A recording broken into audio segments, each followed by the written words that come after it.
Hello everyone and welcome to this episode of Beat Teacher Burnout. Today we're going to be talking about school culture, and I have a head teacher here who talks about people over policies. He talks about allowing people to be people, and he's looking at consistent people first decisions. Now, I don't know if you're a leader or a teacher or have another role in school, or perhaps you're not even in a school, but this is a really crucial message that we're going to be sharing today, and it will give you hope. I'm so excited to speak to Simon Addison today because he has given me hope that there are schools out there that I would love to go and work in. So welcome, Simon. It's great to have you here. Do you want to give us a little bit of an intro to who you are and what your experience is of difficulties in school, perhaps even not if with burnout, but with stress or the pressures? Absolutely.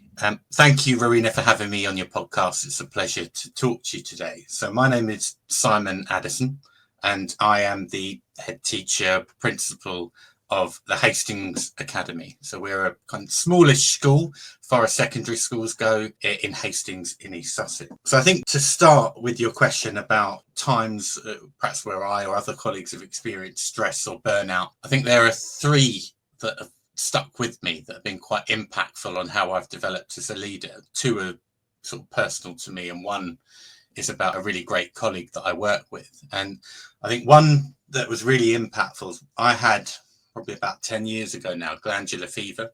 And there'll probably be people listening, if not yourself, that have had that and know how awful it can be and how sort of tiring and so on, and also how long it can take to recover from. And where I was working at the time perhaps wasn't the most understanding of that. And I was on the senior leadership team. I did have responsibilities, and obviously our absence is felt as leaders, particularly when we've got responsibility or oversight for things. And I think I was probably put under pressure to get back before I was ready. And that really had an impact on me. I don't want to say that I've sort of struggled with chronic fatigue or anything like that, as I know that some people can.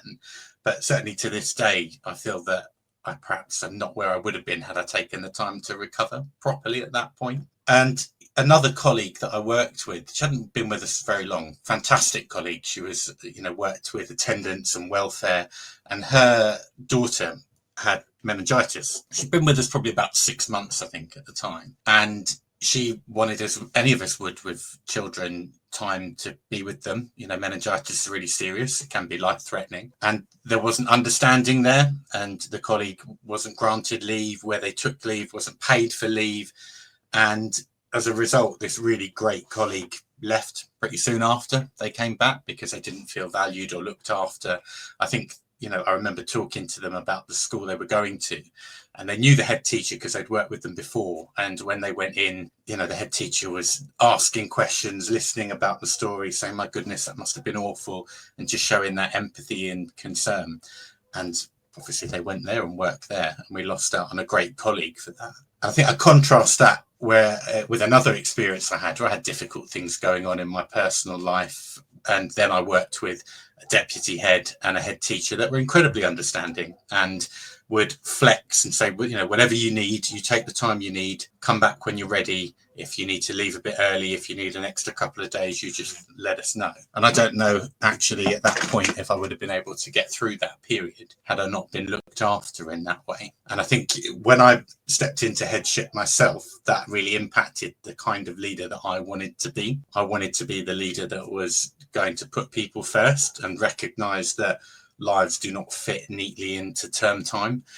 Things happen outside, and people get sick, and people have divorce and money struggles and things that can impact their well-being and ability to get into work. And I wanted to make sure that the culture of the school or the organisation that I led was one that put people first and took care of them, not one that penalised or made people feel bad for being sick or put pressure on them to come back when they were really struggling. Wow, I love that attitude. It's incredibly refreshing, and actually it's quite brave as a leader to stand up and say that, because then you have an expectation from your staff that there's going to be action into that. Do you want to tell us a little bit about how that is in reality for your school, how you put that into action, and then how you afford to do it. The afford to do it's an interesting one, because do we afford to do it? I'm not sure. But do we find the money to do it or move things around? Yes, we do. In terms of what it looks like a culture where people are taken care of, where people know that if they've got a problem, they're not going to be put under pressure or told no, or at the very least, however strange, and we have had some perhaps quite unusual problems it is, they can come and have a conversation and they know that we will be open to supporting them in any way we can. And we've also been really creative with things like our timetable. So my head of school, James Heathfield, is fantastic, and he's been able to engineer a timetable where colleagues have their planning preparation time back to back, so they can effectively leave at lunchtime once a week. And that gives them flexibility for, they might need that time for appointments, or to take the car for MOT, or to get a tyre changed, or whatever it might be. And then they can do their PPA around the rest of their lives. And I think that's really been helpful for staff. And it's also one of the other things we did is we created a central staff room. So when I started at the school, it had 4 staff rooms, which were departmental ones in the 4 main areas of the school. But we made a conscious decision to bring everyone together so that people can have conversations, they can share challenges and struggles. We do have donuts on a Wednesday, and I know there are mixed feelings about donuts or those kind of well-being treats, but that we do give people that sort of sugar hit. But mainly it's to try and get people in the staff room at least that once a week, to have that interaction with colleagues that they may not see on a day-to-day basis, where they might be in their classrooms and so on. But really it is just about establishing a culture where people know that if they're struggling with something, that you will listen, and if they're unwell, you will do everything you can to support them until they're well enough to come back, however long term that may be. And colleagues knowing that that's the culture, and therefore being willing to step in and support each other, which helps, I guess, with the affording bit, because people know that if they were struggling, that those colleagues or we would do that for them to take care of them. So people are willing then to take care of each other and do that bit extra when those challenges arise. Wow. Yeah, I love that. I think I used to bring donuts into the staff room quite regularly. And yes, it was to make everyone smile and give them a sugar rush. But really, I think what you're talking about there is the community element of the school and building relationships, because staff say to me when they're feeling absolutely burnt out and sort of empty and on survival, they tend to isolate. And that is a really bad thing to do. We need to go and speak to others about how we're feeling. We need to get support, and actually even talking to a colleague about how you're feeling and what's not working, we can help each other then, because we're stronger as a team, aren't we? Okay, so what else, Simon, would you share that you do in your school? So coming back to the support, because you're right, when colleagues are struggling, it's really easy to isolate or withdraw and just be in your own little world and try and manage it. What we have done is tried to refine our professional development so that actually it's something that can be tailored to the needs of individual staff. So if they're struggling with something, on that Thursday, it isn't right, you're all going to go to the hall and you're all going to have a 1-hour session on modeling, for example, or on effective time management, or on using Sims or Bromcom or whatever it might be. It's that there are lots of things going on and there's a degree of self-direction. So if people have got particular struggles, that they can go to those sessions, which I think has been really helpful for people. We've also built coaching periods into people's timetables. So in groups of 3, they have a 50-minute period a week where they can come together and they can work through challenges that they might be facing professionally. And I've got no doubt that some of those conversations will go into other areas and they'll support each other with other aspects of their lives and well-being. And we created in our staff room an area for that. So we've got a nice soft laid out area with comfortable chairs and things where people can go and they can have those conversations. We also established some new roles of innovation leads, so lead teachers, again, who are specialised in particular areas, but where there might be colleagues that are struggling with something, either hope they would identify through our processes of monitoring and put the support in, but equally colleagues know who those individuals are, and if they're struggling with aspects of their practice, whatever it might be, they know that they can go and talk to those people and that there will be support, or they can signpost them to things that might help them. We never say no to CPD. I don't think I've said no to any request for CPD that I've had at all, whether it be to do an MPQ or whether it be to attend a course or do some SALTA training. If people think that they need to do something to help them be more effective in their roles, then we will always support that as much as we can, whatever the cost would be. Wow, I love that, because you're touching on so many areas where research shows that, for example, teachers, if they feel they have some autonomy, it's very empowering and it brings energy to them. And actually, if they can take control of some of their CPD, for example, that's amazing.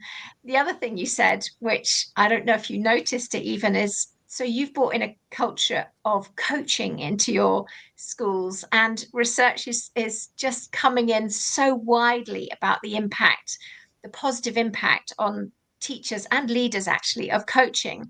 And yet you said that they'll talk about challenges they're having and troubleshoot together, but they'll probably go into other areas that they can help each other with. So it sounds to me like you're not being very prescriptive on what they have to cover in their coaching, because sometimes I'm just doing my higher level coaching accreditation actually, and some senior leaders are quite prescriptive in what they want their staff to achieve in that coaching session. And for me, that reduces a little bit the autonomy and the trust that you're putting in your staff. I don't know what you'd say about that. So we have a framework of what we expect sessions to be talking around, but I don't think it's something that is rigid. And we know that there'll be flexibility and people will explore other areas. And actually on our coaching implementation, we're trying to take it even a step further now for thinking about how we improve the quality of education. We're moving towards having live coaching, where we want a culture where people are so confident and so willing to be kind of professionally challenged and supported that effectively teachers will be able to go into a lesson and almost stop or intervene or offer support or guidance in the moment in the lesson. And the culture, the teacher, rather than seeing that as a threat or being undermined, perhaps, will be grateful for that. And that will then mean that the young people haven't missed that opportunity, that they get the feedback instantly, and then there isn't the forgetting to go back and have the conversation at the end of the day, and things that can sometimes happen when you're in a busy school. I think I saw that when I went on a virtual visit to a Harris Academy, and I was a little bit skeptical about the idea of live coaching, because I thought I wouldn't want somebody to necessarily do that to me and come into my lesson and stop it. But actually the arguments for it around the children not missing that learning time and around that instant feedback and teachers being able to instantly adapt their practice in that moment, I think was really powerful. And I think staff that have so far experienced that as we roll it out have found that really, really impactful. Okay, so how have you built that level of trust in your school?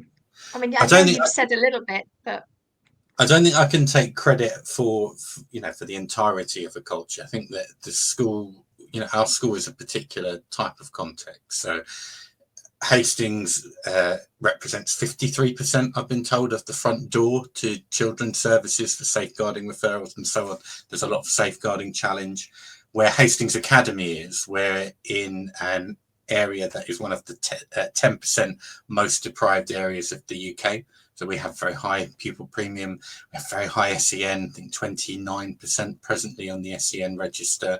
And that does mean that it's a particular type of school, and there are particular challenges that you face when you work in that environment that you might not face if you work in a different school that's in a different context, perhaps. And I think that has meant that colleagues do look after each other and they do support each other. And also it means that the people that are attracted to work in that kind of setting and environment really care about education, care about children, because you do have to face the challenges that we face on a daily basis. You have to really want to do that job.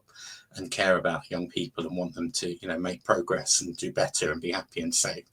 And so I think that it's perhaps a mixture of, we've got people that have come together that are attracted to that kind of challenge. That kind of challenge does breed collaboration and communication, because people have to lean on each other and support each other.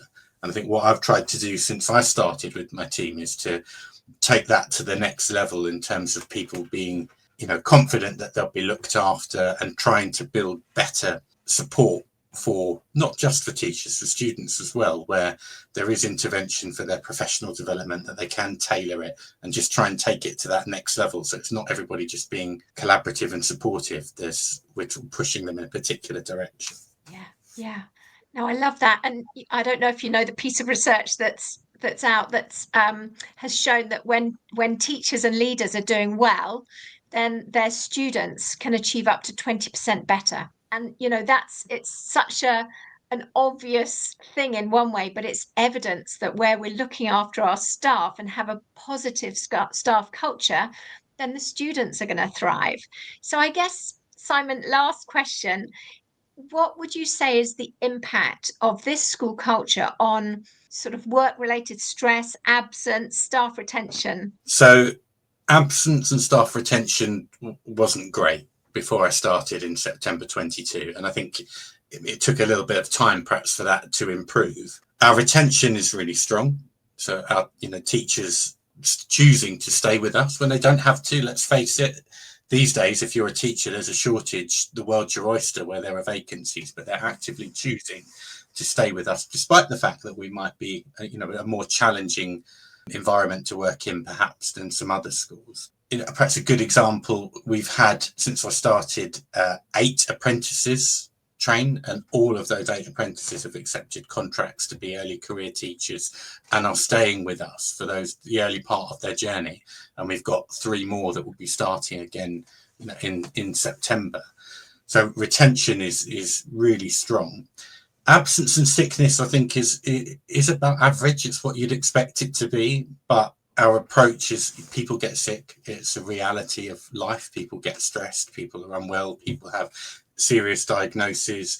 And I don't want to have a culture where people feel bad for being sick and thinking, I'm creating work for other colleagues, and colleagues feeling resentful because they're then having to step in and do extra. That's not what we want to do. So I don't necessarily like looking at that as a measure of success, if that makes sense. Yeah. No, I love that, because you're very clear saying, like when you had glandular fever, you shouldn't come back until you're ready to be back. Because as we know, as school staff, you walk in that door, you can't be 50% well to do your job right. And all the research shows that where teachers are thriving and in a supportive culture where they feel valued, as they clearly do in your school, they're more productive, they're more energetic, they're more creative, their lessons are going to be better, and generally they're happier. And that impacts on the children. So I just want to say thank you for coming and sharing some of the beautiful culture that you've enabled with your staff to set up, and your priorities are amazing. If people want to find out more about your school, or indeed, I've seen posts that you do on LinkedIn that are very inspirational, Simon, where would they go? So feel free to connect with me or follow me on LinkedIn, and we share aspects of the school's journey and leadership reflections. Do get in contact with the Academy if you'd like to come and visit and to see or hear about what we're doing. We're always open to colleagues coming to visit us. Lovely. Thank you so much. And thanks everyone for listening. Simon. Thank you. Goodbye. Thanks for listening. I hope you took something of value from today. If you want to connect, I'm at rowenahicks.com, or I have a Facebook group, which is Preventing Teacher Burnout. So I look forward to connecting to you at one of those.